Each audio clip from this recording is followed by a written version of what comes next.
आमच्या चॅनलवरती तुमचे परत एकदा स्वागत आहे। तर आज आहे मंडे आणि मला आहे ऑफिससाठी सुट्टी, तर म्हटलं आज कुठेतरी बाहेर जावं। तर आज जात आहे आपण महादजी शिंदे छत्री।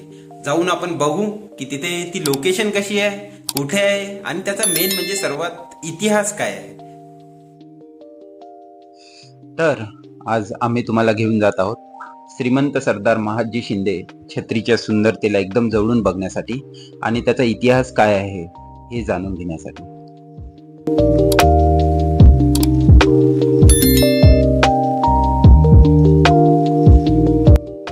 तर हे सुंदर असे वास्तू पुण्यामधील वानवडी येथे स्थित आहे आणि याची लोकेशन मी डिस्क्रिप्शन मध्येही देत आहे, तुम्ही तिथे जाऊन बघू शकता।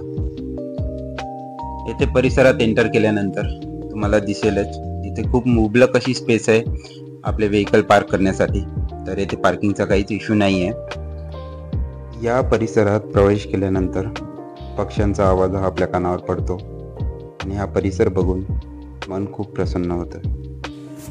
या वास्तूसमोर एक जुनी विहीर आहे आणि तुम्ही बघू शकता इथे एक मारुती मंदिर आहे मेन एंट्री गेट समोर। शिंदे छत्री हे एक मेमोरियल आहे जे महादजी शिंदे या मराठा सरदारांच्या आठवणीत 18व्या शतकात बनवल्या गेलेलं आहे।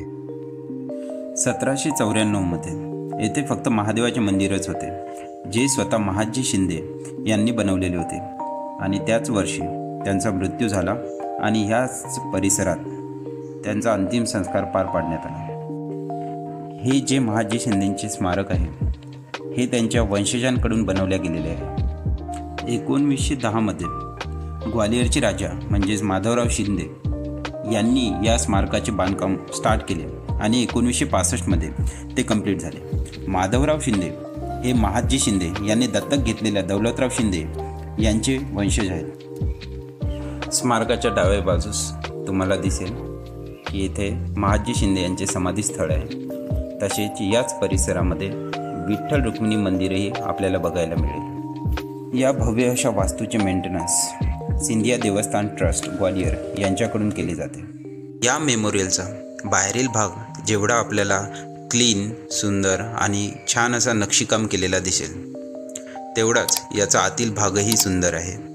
यामध्ये मोठमोठे पिलर्स आणि कमानी आहेत। श्रीमंत महाराज महादजी शिंदे यांचा जन्म 1730 मध्ये झालेला असून वडील राणोजीराव शिंदे आणि आई चिमाबाई या होत्या। महादजी शिंदे हे एक महान योद्धा होते।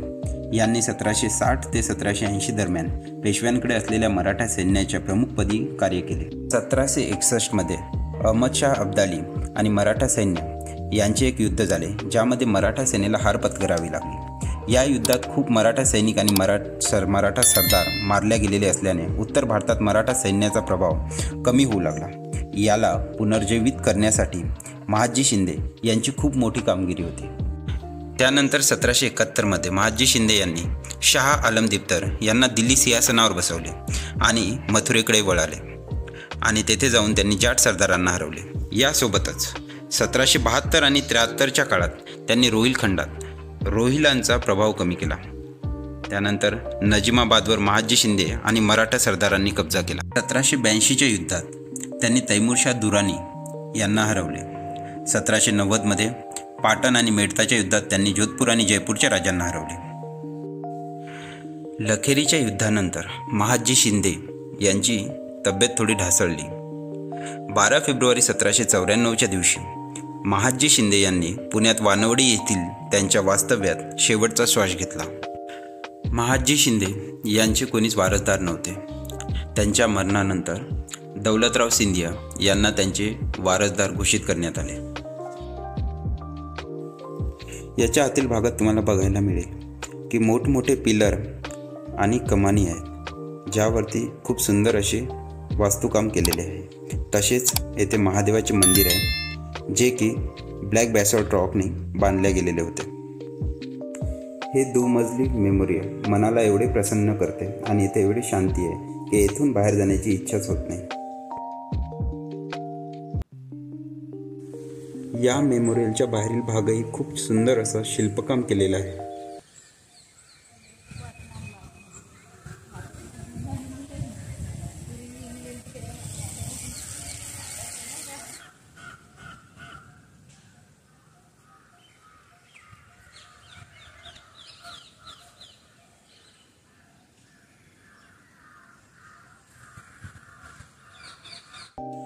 तर मित्रांनो, कशी वाटली महादजी शिंदे छत्री हे कमेंटमध्ये आम्हाला नक्की कळवा.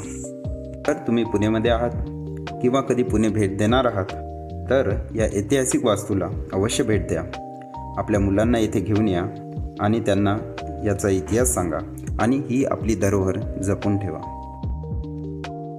आमचा हा व्लॉग आवडला असेल तर प्लीज लाईक, शेअर आणि सबस्क्राईब करायला विसरू नका.